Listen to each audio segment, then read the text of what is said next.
get to remember that actually you're getting close to death. Plus you want to put on a happy face, a young face for everyone.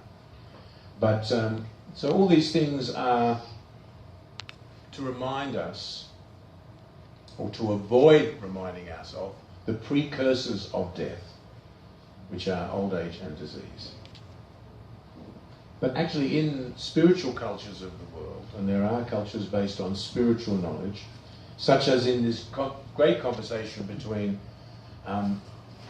Vasudeva and Kamsa from the Srimad Bhagavatam, this is a subject of death which is openly discussed. The background for this particular interaction between Vasudeva and Kamsa is that Kamsa, he was the brother-in-law of the person speaking. You can scroll up again, Terry. Vasudeva is saying that, our great hero, he's talking to Kamsa, who's actually, he's calling him a hero, but actually he is a demon. He's a very unpleasant person. He's the brother-in-law of Vasudeva, and the background to this verse is that he has heard a prediction about his death. The prediction was that the 8th child of his sister, Devaki, would kill him. And he's travelling on a chariot, just coming from his wedding. Vasudeva has just married Devaki. And on the way home, there's a voice from the sky which says, the 8th child of Devaki is going to kill you. So because Kamsa is a demon, he immediately wants to cut the throat of his sister. This is his mentality. Because if I kill my sister, then she won't have any children, and therefore I won't get killed. So this is her mentality, his mentality. He knew that if his sister is allowed to live, she will have children, and the 8th child will be his death. So he knew that his death was coming. Now Kamsa was a powerful king. He was, as I said, a great demon whose life was absorbed in pride and conceit, duplicity, murder, pleasures of the flesh. And so for him, the idea of death was especially troublesome. And he would even go as far as killing his own sister in order to save himself. This is the mentality of a demon. And also demoniac mentality means whatever it takes for me to enjoy my life, everyone else can suffer. It doesn't matter. The cows can be killed, the sheep and the goats and the fish and the chickens and the pigs and all the poor animals. As long as I get meat on the table, then those animals, their lives are not important. So this is the bodily conception of life. This is a demonic mentality. We find that people who live their lives in a wanton, undisciplined, lustful way generally die in a very inauspicious way. I'm remembering two examples. Two modern dictators actually, Saddam Hussein and Muammar Gaddafi. We know their life was not a very auspicious one. They took advantage, and we don't have to describe all the details. But their lives came to an end in a similar way. They were literally brought to their knees at death. We are brought to our knees at death, but they were literally brought to their knees when their regimes disintegrated. They went into hiding, and when they were discovered, when they were detected, they were cowering on their knees, trembling, begging to be spared. And they were whimpering, please don't kill me, please don't kill me. So when death comes, for a materialist, it comes hard, like an axe. It is not subtle or gentle. So that is a reference to the title of today's class. Just in case you just arrived, the title of today's class is Death, an Axe, a Tool, and an Invitation. 3 ways of dealing with death. So in a life where one has not inquired about the meaning of life, where one has lived his or her life just like a polished animal, without understanding or trying to endeavour on the path of spiritual understanding, death comes hard like an axe.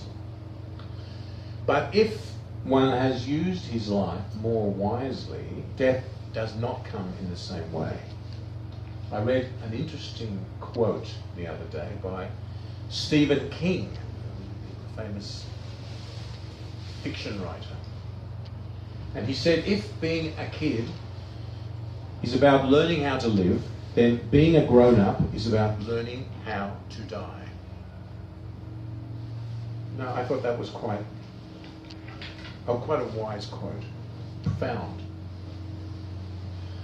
So there are those who take a more responsible, thoughtful and philosophical approach to life. And when contemplating the fact that we all must die, they try to understand, well, why are we here in the first place? What is the purpose of life? So personally, when my dear mother told me that death means going to sleep forever and ever and ever, and never waking up, that answer didn't satisfy me. Apart from it being horrifying, it seemed very unjust. What was the point of lying there asleep forever? No wonder my mother didn't want to talk about the subject. So I didn't accept my mother's explanation, and some 10 or 11 years later, after I finished school, I left home and joined the Hare Krishna movement. And when I met my spiritual master, His Divine Grace Srila A.C. Bhaktivedanta Swami Srila Prabhupada, I actually received the answer to my question, what happens when you die? I attended a lecture at the Sydney Town Hall in 1972, and my spiritual master, Srila Prabhupada, said in that lecture, actually you can see that lecture on YouTube, it's actually up there. Prabhupada said, and I quote, "Death means going to sleep for 6 months." And I thought, that's very interesting. And I don't think I understood that fully at the time. Prabhupada was explaining about death in his lecture, and he explained that at death, we, the soul, our actual self, leaves our dying body and enters the womb of our next mother via the semen of our next father, and there we lie as an embryo, asleep, unconscious, until about after 6 months, when the embryo is sufficiently developed and we wake up and we become aware that we are in the womb and that, in fact, we did not die.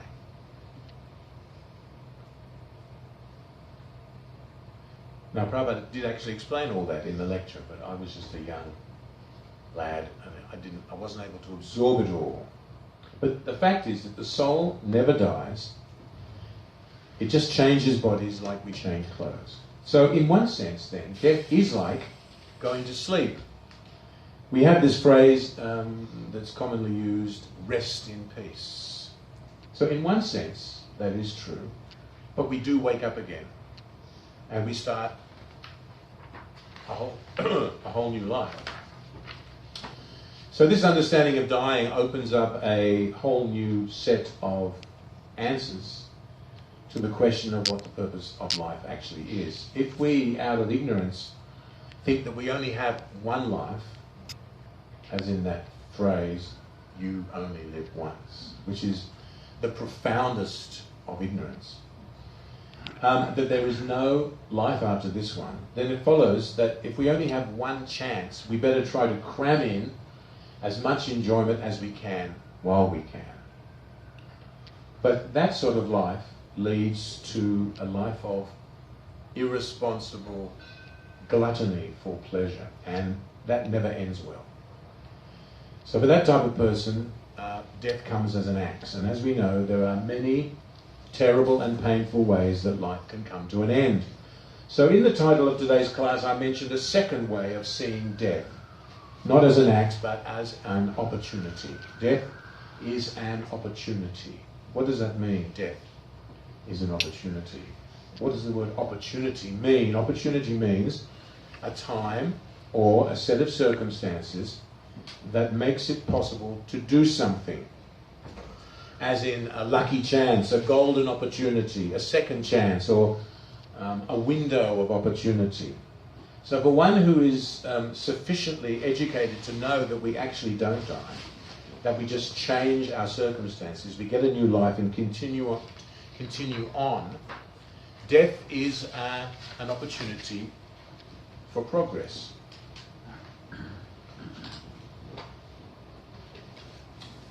So this was the philosophy of great thinkers like Socrates, who didn't fear death. Socrates was actually Brahman realized, which means that he could understand that we are something eternal and distinct from this body. He preached the philosophy openly in ancient Greece, and he explained to his followers that whereas in material life the inevitable end is fearful death, in spiritual life it's just the opposite. But as in many great thinkers who are ahead of their time, perhaps, his preaching was not appreciated in ancient Greece. So the powers that be wanted him silenced. And Socrates was accused of corrupting the young, and eventually he was imprisoned and sentenced to death by drinking hemlock. Now, his followers and friends came to him in jail and told him, we can help you get out, you know. We have connections. You don't have to accept this sentence. Come with us quickly. We can take you to a secret island in the Aegean Sea where you can live out your life peacefully, eating figs and olive oil. Lead a happy life. But Socrates' answer to that was unexpected. He thanked his followers for the offer, but he said that, in fact, this is a good opportunity for me to die. I've been sentenced to death, he said, and death comes of its own accord, so let me take this opportunity to exit this miserable world. Socrates explained to his followers that death is only frightening because we don't know what's on the other side. So he drank his hemlock and he died. So the point is that death is only fearful because we don't know where we're going. But if we know where we're going, there is nothing to be afraid of, just like if you take a train journey. Say you take a train journey to a city you've never visited, and you know that this train arrives at 1 a.m. in the morning and I've never been here, I don't know anyone in this city, and then I've got to make my way across this city and it's going to be dark and it's going to be scary. I won't know exactly which way I'm supposed to turn. Then you worry about your journey and you're sitting there fretting, thinking, oh, I have to get off the train soon. I don't know what's going to happen. So there's uncertainty and there's fear. But if you take a train journey and you know that you have friends and family waiting for you at the station and they're going to pick you up, they have a nice sedan car, they're going to help you take your luggage off the train, they've got a nice seat for you in the car, and they're going to take you home and there's a nice dinner waiting for you and all your family are there. And then you think, okay, well, there's nothing to worry about. So your journey will be a pleasant experience. So Socrates' mood was like this. His attitude was, yes, I have no fear of death because I know what is coming.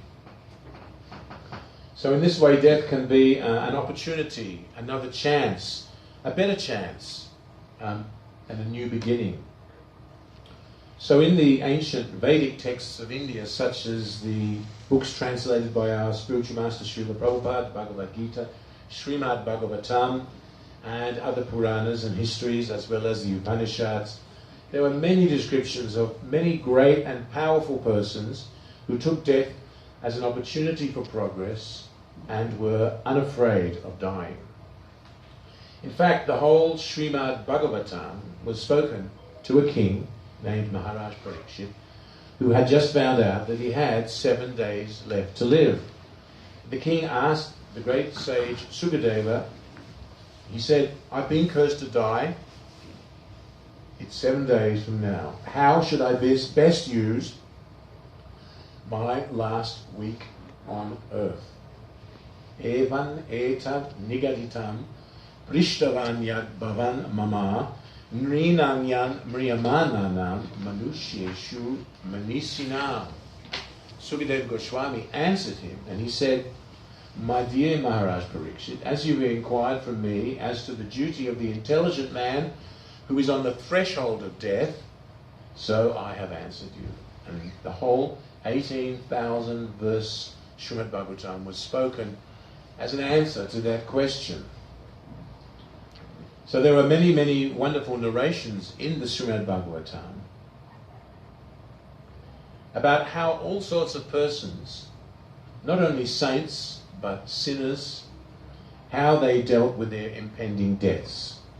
It is said that the quality of a man's life is, or should I say, the quality of our death marks the greatness of our life, and the measure of a person's life is the quality of their death. What would we do if we found out that we only had a week left to die? A week left to live?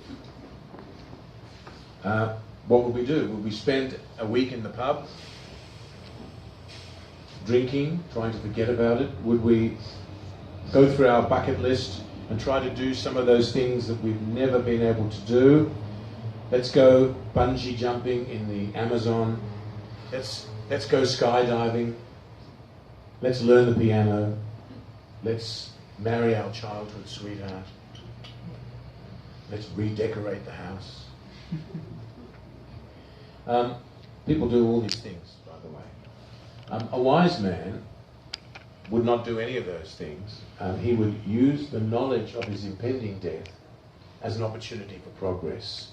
King Parikshit, who asked what he should do because he only had a week left to live, used his time very wisely. He fasted, he drank no water, he ate no food, and he sat down on the banks of the Ganges and he listened attentively to the great sage Sukadeva Goswami narrating topics, transcendental topics from the Srimad Bhagavatam. So in the concluding cantos of this Srimad Bhagavatam, this is Canto 10, and in Canto 11 and 12, I think it's Canto 12, Sukadeva Goswami describes a very interesting subject about the path of mystic yoga. Those disciplined practitioners of yoga who aspire to enter to the higher planetary systems after death. For them, death is an opportunity to enter higher worlds that are still within the confines of this material universe, but higher worlds, and live vast periods of life and enjoy a long, happy life, far, far above the lowly pleasures of this world. So these yogis, they practice the discipline which will enable them to attain a perfection known as Spachchanda Mrityu, which means the ability to die at will, at a time of their choosing. That's a great mystic power. These yogis are also described in the Bhagavad Gita. If you know your Bhagavad Gita, you'll know that in the 8th chapter, which is called Attaining the Supreme, this subject is also discussed. Krishna describes to Arjuna the yogic perfection, where one can determine the time of his own death. I'll read these verses for you, the Sanskrit in the index. Please listen attentively. Yatra kale tvanavritim avritim chaiva yoginaha prayatayanti tam kalam vakshami bharatarshava. O best of the Bharatas, I shall now explain to you the different times at which, passing away from this world, the yogi does or does not come back. That means come back to this planet. Agnir jyotir ahat shuklaha Sanmasa utarayanam tatra prayata kachchanti brahma brahmavido janaha. Those who know the Supreme Brahman attain that Supreme by passing away from the world during the influence of the fiery God in the light at an auspicious moment of the day, during the fortnight of the waxing moon, or during the 6 months when the sun travels in the north. Dhumoratristata Krishna Sanmasa Dakshinayanam Tatra Chandrama Samjyotir Yogi Prabhyanavattate. The mystic who passes away from this world during the smoke, the night, the fortnight of the waning moon, or the 6 months when the sun passes to the south, reaches the moon planet but again comes back. Sukla Krishne gati hyete jagataha sashvate mate ekaya yati anavritim manyaya vartate punaha. According to Vedic opinion, there are 2 ways of passing from this world, one in light and one in darkness. When one passes in light, he does not come back, but when one passes in darkness, he returns. So this Swachchanda Mrityu that I'm describing, is the art of choosing the time of one's own death, is a great art. And in the past, many great fortunate yogis were able to take the opportunity to choose the time of their own death, but this opportunity is no longer available practically. There may be a handful of persons in this world that can perform this practice, but it is unlikely. Previously, lifespans were very long and people had time to perfect themselves by this process. But anyway, the point is, this is an example of using death as an opportunity. These wise yogis know that death is coming, and rather than resist, we all want to resist death as much as possible. I've just got, for instance, you may go to the doctor, he calls you in, and he says, we've got your reports, and I'm afraid they're not good. It appears that you have cancer. And then you say, well, I'm going to fight this. I'm going to fight this thing. So we resist. We fight death. We don't want to die. Sometimes we're dragged away kicking and screaming, but we don't want to die. But the wise yogis, they proactively prepare themselves for death. So for the yogi, death is something useful. It's a tool. It's not to be feared. For example, if I want to take a flight, say I want to fly to Paris. So you know your flight leaves at a certain time. You know that you have to be finished packing by a certain time. That's if you're organised. I know people who sometimes miss their flights, but if you're organised, you know I have to be finished packing my bags at this time. I need a car to pick me up to take me to the airport by this time. I need to factor in the time it takes to drive to the airport. I need the time to check in my bags, to get my boarding pass, and be in the departure lounge with enough time to comfortably await the boarding call. So this is like the yogi who practices this Svachchanda Mrityu.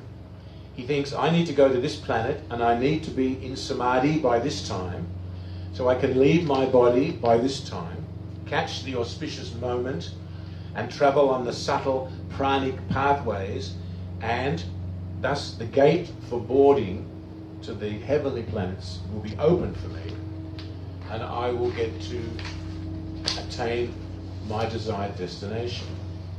So of course death for everyone, including the yogi, means somewhat of some distress. Just like when you go to the airport on a trip, you have to say goodbye to your friends, and you say, well, you know, I'll be back, and there's a few tears at the airport, and you leave. But for the yogi, you know, he endures all of whatever is required to die, and he understands that I'm giving up this body, but this is not me. It's just a covering. Just for instance, if someone says to you, I'm cold, do you mind if I borrow your jacket? And you say, yeah, sure, take my jacket. And you say, and you think, well, you know, I hope he gives me my jacket back. But then you think, well, anyway, it doesn't look like he's gone away and he's taken my jacket. And anyway, there's so many jackets, I can go and buy another jacket. So the yogi thinks, okay, I've got this body, I'm going to give up this body, but I can get another body. So this is the mentality. No problems, there's so many bodies. So their body is a tool, they're using their body to get to where they have to go. Or if we want to extend the example of the airport, this body is like a vehicle. You get in the car to go to the airport, and then you get out of that car. Someone parks it, or someone drops you off. That vehicle is no longer there. Then you get on your plane and you get to your destination. You get off at Paris airport and you get off the plane, and you have no more connection with the plane. And then You drive to your destination and get another taxi, you get out of that taxi's gone, and finally you get to your destination. So it's like that. You don't get attached when you're traveling. You just, there's one vehicle, another vehicle, move on. So for someone who's proactive about death, that's what it's like. So not only the yogis, but also if you read the Bhagavad Gita and the Srimad Bhagavatam and so many Puranas, it describes the Kshatriya warriors, the great warrior kings who were very powerful. They also had the same approach to death. Krishna says in Bhagavad Gita, Svarga Dvaram Apavritam, that the warriors that die on the battlefield, they attain Svarga, isn't it? They get to the heavenly planets. He says that for the warriors that die on the battlefield, engaged in righteous warfare, the spiritually advanced Kshatriyas, for them, the doors to the heavenly planets are open. It's like an airport boarding gate. The heavenly planets are available, are open to the warrior. The warrior thinks that if I fight in this battle and I win, then I will attain all sorts of advantages. We've conquered the enemy, I'll come back victorious. This is the warrior life. You see this actually in other cultures too, in classical cultures that are based on the Vedic cultures. You see these warriors, great warriors. They go to the battle, they fight the battle, and they know that, well, if I don't win, if I'm killed on the battlefield, then I'll enter the higher realms. So there's nothing lost. It's a little less predictable way of dying than the yogi, because you don't know, will I come back from this battle? You don't know for sure. And your family also knows. Your wife, your children, they know. Daddy's gone, my husband's gone to fight again. He goes every month to fight, and they know that one day he won't come back. So it's painful, no doubt, but everyone knows in that circumstances that he's entered another gate. He's entered another gate. So these two examples, the yogi and the warrior, not today's warriors that fight all sorts of inauspicious, immoral battles, but the great warriors of the past. For them, death is an opportunity, a tool for further benefit. So we've discussed two types of persons. The karmi, or one who engages in karmic activities which give him all sorts of karma and force him to take birth again and again in this world. The karmi, the materialist, and the yogi, or the transcendental warrior. So for the karmi, death is an axe, and for the yogi, death is a tool. And there's a third type of person. That is the bhakta, the devotee. How does the devotee deal with death? For the devotee, death is neither an axe, nor is it a tool, but for the devotee, death is an invitation. It's an invitation. It's like there's quite a few of you here today from India. You know, in India, there's a very nice culture of wedding invitations, isn't it? Wedding invitations. Not only in India, but anywhere where the Indian diaspora, where Indian culture is there. Weddings are a big thing, and if someone's getting married, there's all sorts of varieties of wedding invitations that you can get. Sometimes they're very opulent wedding invitations, because weddings are a serious thing. So it's a nice culture. And if you get a wedding invitation from someone that you love, often they will personally deliver it to your door. They come to your house, they put it in your hand, they hold your hands, they say, this is for you, here's an invitation, please come. Please, our daughter is getting married, please come. So if you're really close to that person, they won't mail it or email it, they'll give it to you personally. It's a personal invitation, it holds a lot of weight. And they come and they say, they look you in the eye and they say, please come. And that sort of invitation is saturated with affection. So for a devotee, death is an invitation card from Krishna. Krishna says, please come, your time is up in this world, you're welcome back home. So for a devotee, actually this is something to look forward to, something to embrace, something to meditate on. Now generally in this world, meditating on death is an inauspicious thing, but for a devotee, meditating on death is auspicious because it means that the door for us to return back home, back to Godhead, is opening. There's the sound of the door opening back to home. The violins are playing. Welcome home. There's a wonderful example of this in the Srimad Bhagavatam, in the case of the great devotee Dhruva Maharaj. This is the 4th canto. Who's read the story of Dhruva Maharaj in the 4th canto of the Srimad Bhagavatam? It's a very nice story. It's one of the most beautiful descriptions there are of death, especially death for a devotee. Dhruva was a great king. He starts off his life as a young boy, and there's a whole big backstory, but he becomes a great king, and he becomes he's a devotee king. He's a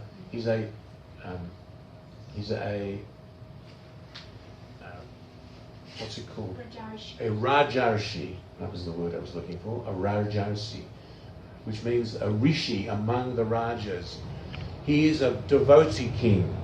We don't see any devotee kings in this age. The kings and the presidents and the prime ministers, they're all just not particularly enlightened persons, and that is an understatement. But previously the kings were very great devotees, they were saintly kings. Dhruva Maharaj was a saintly king. He practiced the science of bhakti yoga. He worshipped Lord Vishnu, and he engaged in loving service to Lord Vishnu, Krishna, every day. In his final years, he was living in the forest as a renounced person. And one day, he saw something very beautiful. He looked up in the sky and he saw a beautiful airship, a Vimana. Previously, there were airships, not just steel contraptions like we see today, Boeing, this and that. But we read descriptions about these Vimanas that travelled by sound vibration, by thought. The Vimana that he saw was a swan airplane, a beautiful swan carrying a golden palace, giant palace on its back, and driving or sitting aboard the Vimana were 2 beautiful, gorgeous men with long, bluish-black hair, beautiful clothing, ornaments made of gold, bluish-black complexions, lotus eyes like lotus petals. In fact, they looked just like Lord Vishnu because they were the messengers of Lord Vishnu. The garlands were surrounded by humming bees. A beautiful sight. So the airship landed and the messengers of Lord Vishnu came before him with folded hands, and they said that Lord Vishnu has personally sent us to you. He has deputed us to bring you with all honour back to Vaikuntha, back to home. This was the invitation of Lord Vishnu. Dhruva Maharaj was so overwhelmed at this heartfelt invitation that he was lost for words at the wonder of this moment. Krishna has sent these wonderful persons and this wonderful airplane just for me. So he was carried away with a mixture of deep emotions, awe, wonder, affection, gratitude, and all he could do is bow down. So this was the moment of Dhruva Maharaj's death. So we spend our life as best we can as devotees trying our best to serve Krishna. Sometimes we fall short, but we carry on. We try to put our heart into whatever we do. Sometimes we're good at it, sometimes we're not. So we try to do better, and sometimes, just sometimes, we feel a reciprocation. Sometimes you may be chanting Hare Krishna in a kirtan. It may be a big kirtan, it may be just there's 2 or 3 people, but you feel like there's some reciprocation. You feel something wonderful. That is, or you're reading Srimad Bhagavatam, or you're hearing some discourse, and you feel something wonderful, and you feel like there's some reciprocation going on between Krishna and yourself. You may be sitting in the temple, you may be sitting at home, maybe sitting before the deities, but there's a reciprocation. So in Bhakti Yoga, there's a reciprocation between you and God, you and Krishna, with love and affection. And because Krishna is such a generous person, a generous master, a wonderful, generous master, that when he reciprocates with a devotee, he doesn't reciprocate in proportion to what we give. He gives much more than what we give. He gives much more back to us than what we give to him. It is said that Krishna has 10 hands. This is a popular saying, that Krishna has 10 hands. If Krishna has 10 hands and he wants to take something away from you, sometimes things are taken away from us for our own good, just like sometimes children are misbehaving. They've decided that they're going to take a kitchen fork and put it in the electric plug because it looks like fun, and mummy says, and then she takes it away and the child cries. No. Mother takes it away because it's not good for us. Or we're putting something in our mouth that we shouldn't. Mother stops us. So sometimes Krishna intervenes in the life of a devotee and he takes away from us. His name is Hari. One of the names of Krishna is Hari, which also means one who takes away. So if Krishna wants to take something away from us which is not good for us, then he's going to be successful because he has 10 hands and you can't resist. But at the same time, Krishna has 10 hands, and when he wants to give you something, how many hands do you have to receive it? It's like if 10 people gave you your birthday presents all at once, and you're trying to hold on to them and they're spilling out of your hands and they're dropping on the floor. So when Krishna wants to give you something and he has 10 hands, how wonderful it is. We only have 2 hands, but he will give us more than we can possibly imagine. So the devotee just tries to live his life to receive Krishna's grace. He doesn't try to resist death when death comes. Of course, we need to look after the body. Health is important. We don't neglect our health. But when we have death's notice, there is a point where we know that our time is up. Then we know what is the business of a devotee at the time of death. We chant Hare Krishna, we do whatever, we try to get better. And so we don't try to resist time, like the yogis. We just leave it to Krishna. Those 4 verses in the 8th canto that I read, there's a 5th verse where Krishna says that these 2 paths is never bewildered. Therefore, Krishna says, become Arjuna, become a bhakti yogi, because it doesn't matter. Krishna will make all the necessary arrangements for you.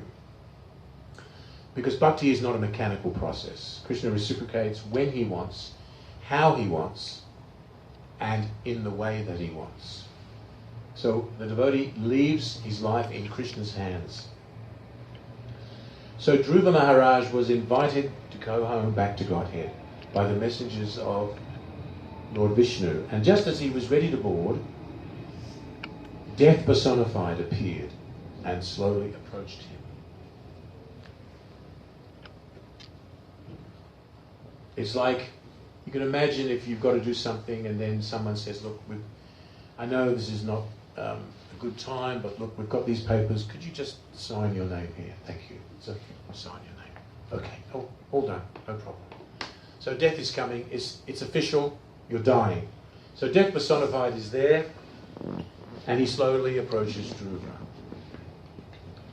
Dhruva Maharaj appreciates that this is death, it's time for me to leave, but it's not that death has come in any fearful form. He's not carrying a scythe, as is pictured in many traditional pictures. Death is there, and it's described that, what did Dhruva Maharaj do? He just stepped on the head of death and used death as a stepping stone to climb aboard this big airplane. And death allowed himself to be stepped upon. Dhruva Maharaj stepped on the head of death and climbed aboard the plane.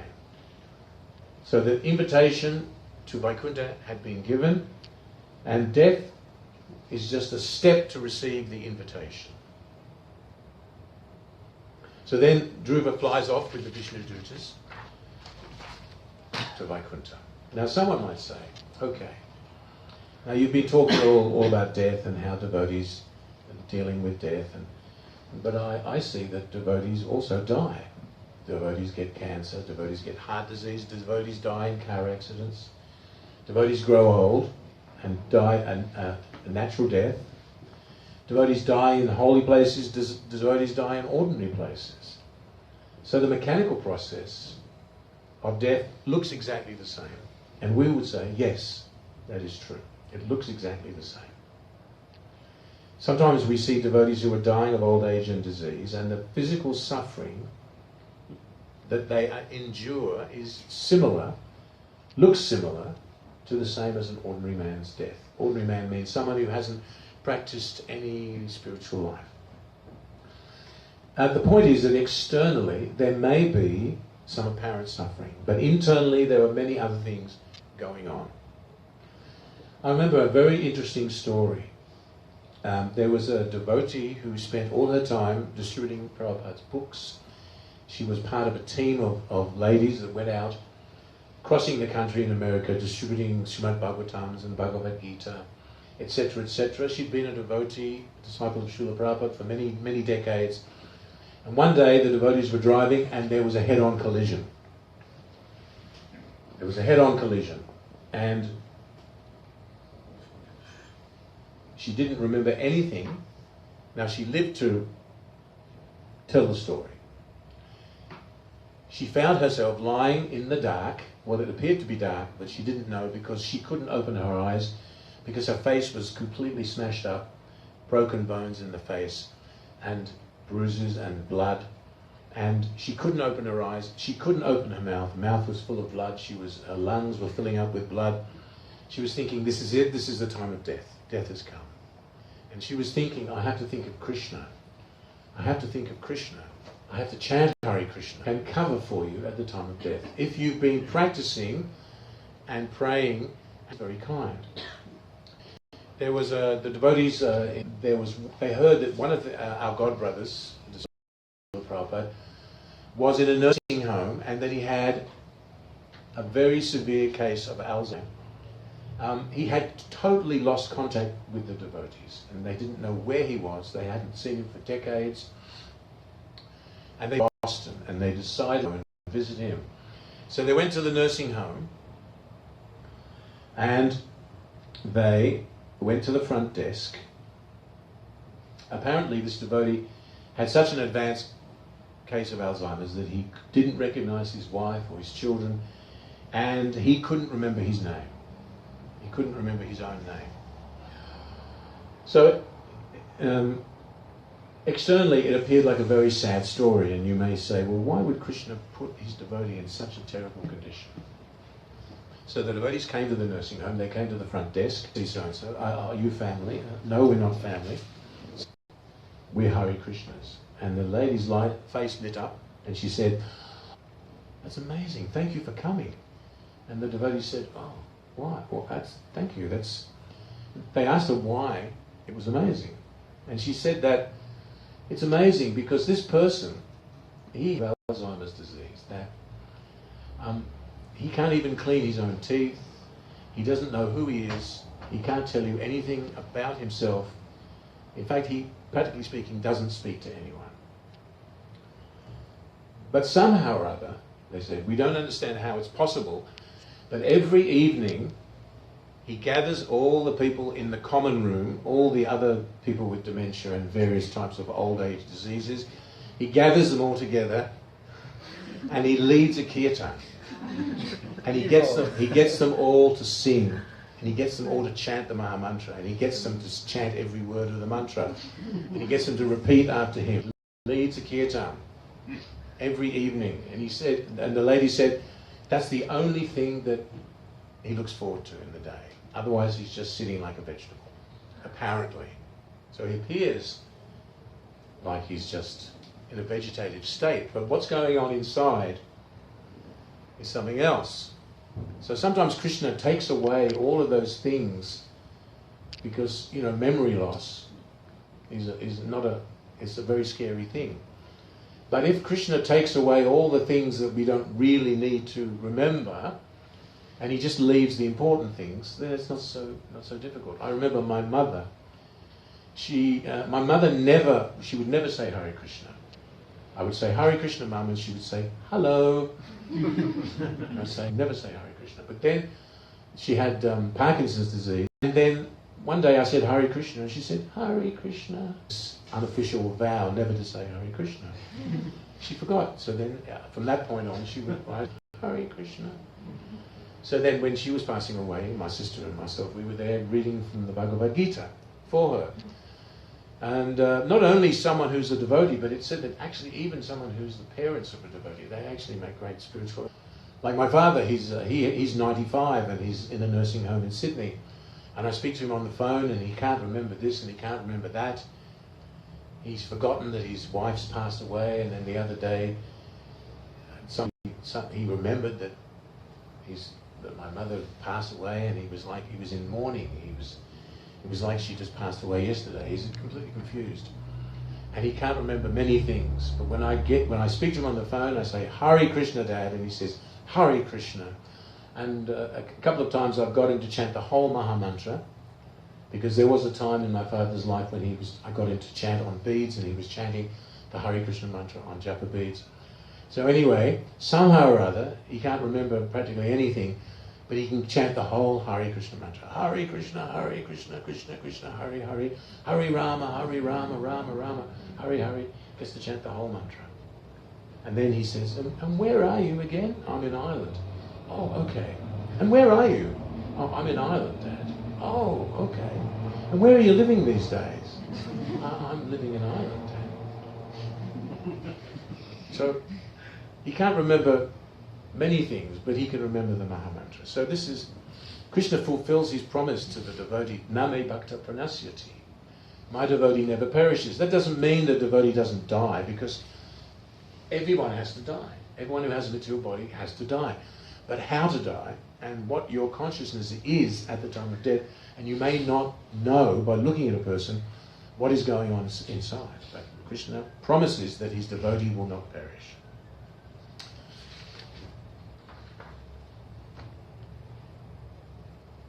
So there's one last example I would like to give. It's a graphic example, a very nice example. It's the example of the cat and the rat. You might have heard this example. It very succinctly describes the difference between dying in spiritual consciousness and dying in material consciousness. The example of the cat and the rat. For the rat, the cat's teeth are felt as the sharp, cruel jaws of death. The natural predator of the rat is the cat, and when the cat catches the cat will bite the rat, and usually the rat dies of a heart attack at that moment. It doesn't even endure the pain. But if somehow or other it lives for a moment longer, it feels the pain of the cat's teeth sinking into its neck. So that is death for the materialist. It's like the jaws of death. But there's another way that the cat deals with its teeth, and that is with the kittens. The kittens, the lovely little fluffy kittens, when the kittens are going astray, they're being naughty or they're getting into trouble, the mother cat picks up the kitten, sometimes more than one at once, by the same neck, by the scruff of the neck, the cat picks up the kittens and removes it to danger. And it doesn't hurt. The kitten's soft part of the neck there is very soft. There's no pain for the kitten. In fact, the kitten feels the jaws of the mother cat like a warm embrace. So a warm embrace of the teeth of the cat compared to the sharp fangs for the rat. Same cat, same teeth, but it's a different result. So the devotee feels death as Krishna's embrace. So to sum up today's class, we spoke of 3 ways to deal with death. As an axe, or 3 ways to accept death. The materialist doesn't want to accept death, but death comes anyway. So 3 ways of accepting death. As an axe, as a tool, as an invitation. So with the materialist, death is something to be feared, like an axe blow to the head. Something to cause anxiety and worry. For the yogi, or the advanced warrior, spiritual warrior, death is a tool to make further progress. And for the bhakta, a devotee, death is a warm and heartfelt invitation from Krishna. Your time here in this miserable world is over. Please come back to home, back to Godhead. So what is there to fear?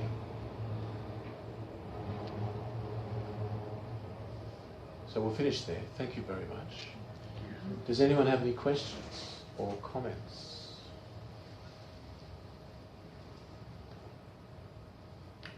Yes. What is death in light and what is death in dark? Yeah, that's a good question.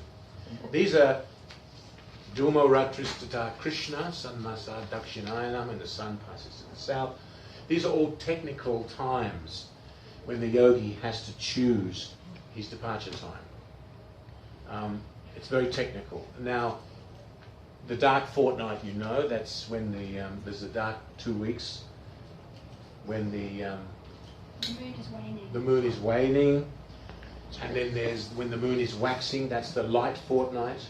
There's Sukla Paksha and Krishna Paksha, the white fortnight and the dark fortnight. And it also, that darkness and light also refers to the time of the day that one passes away. So there's many technical ways that one has to be careful. If you're a yogi, you have to make sure that everything is right when you depart from your body. And it requires a great amount of training. And I don't know all the details of that list in those chapters. It mentions the smoke. I've asked a couple of people what that means exactly. Dhuma Ratris Tata Krishna. Dhuma means smoke. Not exactly sure. But it's a technical method of choosing one's time of death. And if you depart, for instance, as it says, if you depart when the sun is in the 6 months, when the sun is passing in the south, then one has to come back to Earth. In other words, if you pass at the wrong time, you won't be successful. You'll get to your boarding gate and they'll say, "I'm sorry, sir, there seems to be something wrong with your ticket. Your visa's not in order. I'm sorry, but you can't board the plane." So it's a technical way of choosing the time of one's death. I'm not sure if I completely answered your question, but... So it all depends on the karma? So it all depends on karma? Timing? For the yogi? For people? Yes, we die at a certain time because that's the time we're destined to die. Sometimes it is said that we have a certain number of breaths that we can take, and when those breaths are up, then our time is up. Sometimes it's not such a good idea to go jogging all the time. But anyway, it's a very big subject. But when your time is up, your time is up. Just like sometimes you hear about a story, there's 300 people on a plane, and you're meant to be on the plane, and somehow or other the taxi doesn't come, or you go to the wrong terminal, or you just totally get there late and you miss the flight. And then you hear that flight went down over the Atlantic and everyone died in a plane crash, and you say, I was meant to be on that plane, but somehow or other I didn't make it to the plane. And then there's stories where someone's meant to go on a plane and they say, look, I can't make it. Would you like my ticket? And they say, well, yeah, okay. How much? We're flying tomorrow, but you can use my ticket. Oh, okay. And then you use the ticket, and then you go down with the plane. So sometimes it appears that everything's okay, but somehow at the last minute you get on the plane and you die. So it's a very big subject, why we're meant to die at a certain time. But for the devotee, he leaves it up to Krishna. He leaves it up to Krishna. And if Krishna wants me to die tomorrow, I'll die tomorrow. There's a great king, Maharaj Kulashekara. He said, Krishna tvadiya padapankaja panjarantam adyeva vishutume manasa raja hamsa prana prayama samaye kapapata vitai kantavaro danavido smaranam kutaste. King Kulashekara prayed that, let me die immediately. Krishna, let me die immediately. Because now I'm very healthy and I'm very focused on your lotus feet. So this will be a great time to die. I'm healthy, I'm not choked up with mucus, I'm not struggling to breathe. So Krishna, let me die now. Because when my death comes, he says, when everything is in disarray and my mind is disturbed, all my life airs are disturbed, I can't breathe, I can't think of Krishna, how will it be possible for me to think of you then? So he prays, let me die now. So that's one of the moods of the devotees. The devotee. We can't imitate that, but that shows the mentality of a devotee. Does anyone else have a question? So thank you very much. Hare Krishna. Hare Krishna.